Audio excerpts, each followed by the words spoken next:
Late in the afternoon, the sky began to turn red when thousands of Grib members managed to hold a big victory party in an open field on the outskirts of Surabaya. In the middle of the crowd, Togar Gimbal, the head of the Eastern Branch, stood on the stage and shouted loudly, "We are not thugs. We are street guards. Surabaya belongs to us." Quote, there was mass euphoria. People shouted, smoked, drank alcohol. Some even started burning used tires, the smell of gasoline and thick smoke in the air. Meanwhile, at the KODM headquarters, the atmosphere was very different. A tactical truck had just returned from night training. Inside, Sergeant Wahyu, a Kopassus soldier who had just returned from a mission in Papua, sat pensive. His hands were clutching a photo of his wife and children. His commander, Leda Ardi, approached him. "Wahyu, we have new orders. There are wild movements in the eastern field. Ready to move tonight." Quote, Wahyu nodded slowly. He did not like internal conflict, but duty is duty.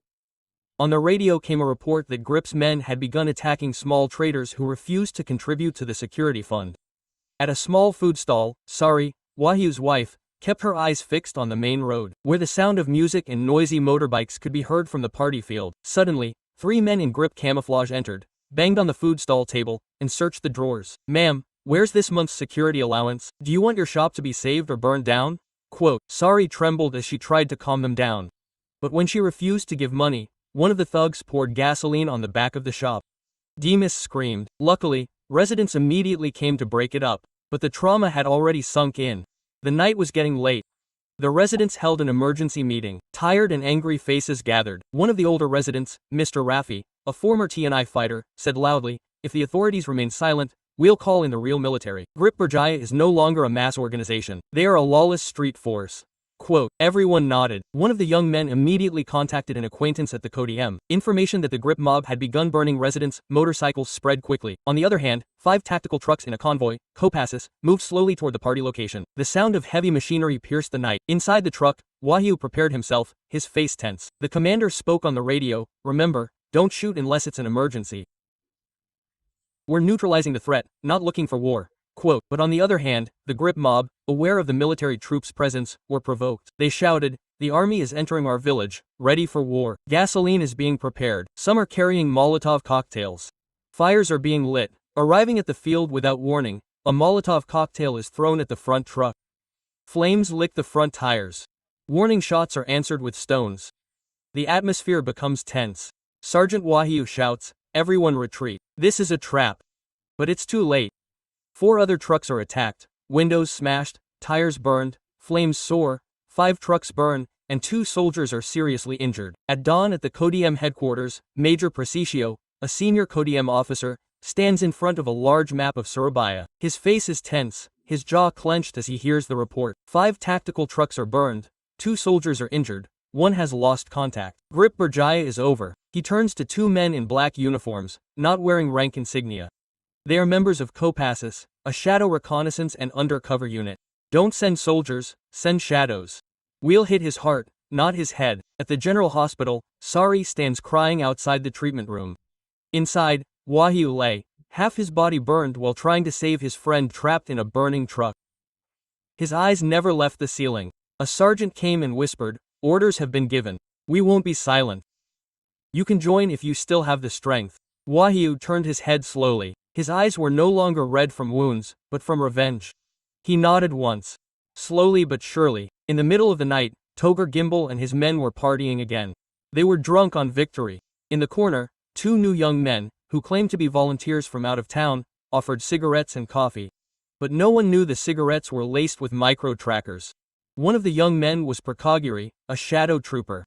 As Togar laughed loudly, he called himself the king of the streets of Surabaya. The young man's face remained calm, but his right hand slowly adjusted the recording device. Pak Rafi, a former veteran fighter, sat with 4 other residents. They weren't soldiers. They were just ordinary people whose houses had been ransacked, their stalls looted, and their motorbikes burned.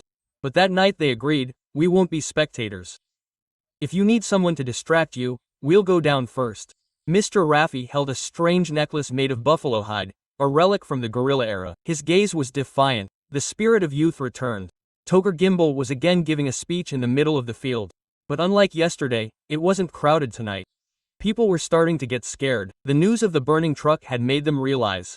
If the army was silent, it wasn't peace. It was a storm waiting. Suddenly, from the north, a gas station owned by a mass organization exploded. Flames rose. Everyone panicked. Before they could move, the lights went out completely. It was pitch black. Then a single warning shot rang out, followed by silence. A recorded voice came from the field's loudspeaker. This isn't your territory, this is Indonesia, and you are not above the law. Under the bridge, Sergeant Wahyu stood bandaged, wearing an unmarked black uniform. Beside him, Prakagiri handed over data on Tagar's position in Grip's homemade weapons warehouse. We won't attack head-on. We'll burn it from within. Are you ready, Wahyu? I'm ready to die as long as my family isn't trampled on again. They were making their final plans. Tomorrow night would no longer be just an operation, but the end. A thin mist enveloped the field that yesterday was filled with thousands of victorious Grip members. Today there was no music, no party tents, only dozens of battered motorbikes, the remains of liquor bottles, and anxious faces. Togar, with dreadlocks, sat on a plastic chair. His face was gloomy. Why is it so quiet? Where are our children? A subordinate approached and whispered, someone's missing, bro. The 15 people guarding the warehouse haven't returned since last night. Togar stood in panic. 4 civilians, Mr. Raffi and his friends, crept into the loosely guarded homemade weapons warehouse. They carried only Molotov cocktails and their beliefs. We're not soldiers, but we have the right to fight. Mr. Raffi doused gasoline on the pile of ammunition. When a guard turned around, the Molotov cocktail was thrown. The warehouse exploded. The Grip members ran in panic. Fire engulfed the cables, cutting off the electricity. Chaos began. Sergeant Wahyu walked slowly down the narrow alley behind his wife's shop, wearing a shabby jacket. Behind the wall, he saw several Grips threatening Sari again. This time more violently. One of them pulled Sari's headscarf and said, "Your husband was a soldier, huh? Where is he now? We burned him to death." Before the others could laugh, Wahyu's hand appeared from behind, pulling one person to the ground and breaking his bones in a matter of seconds. The remaining 2 ran, but only made it 2 steps before rubber bullets felled them. Quote, "Don't touch my family again." His voice was calm, but cold as death. Shadow Kopassus troops infiltrated from 4 directions. No uniforms, no flags. They moved quickly to capture one by one the notoriously brutal Gree figures. Not with gunfire, but with silent arrests and the public exposure of Gree's face. Togar was arrested after trying to escape through the sewer. When he was pulled out, his face was battered, his mouth shouting, "We are a legitimate mass organization." Major Precicio appeared and replied, "Legal ones don't burn their own country." Footage of burning trucks, threats against the common people, and wild Gree parties triumphantly aired throughout Indonesia. The field was now nothing but rubble and burnt tire marks. A pedicab driver passed by and said to his son, "Look at that, son. If the people are silent, thugs triumph. But if the army and the people are united, even the devil burns." Quote, "They say we're silent, but our silence isn't fear. We're just waiting. And when we move, it's not just trucks, it's pride we burn." If you like this video, hit the like button and leave your thoughts in the comments. I'll read them all. Yeah.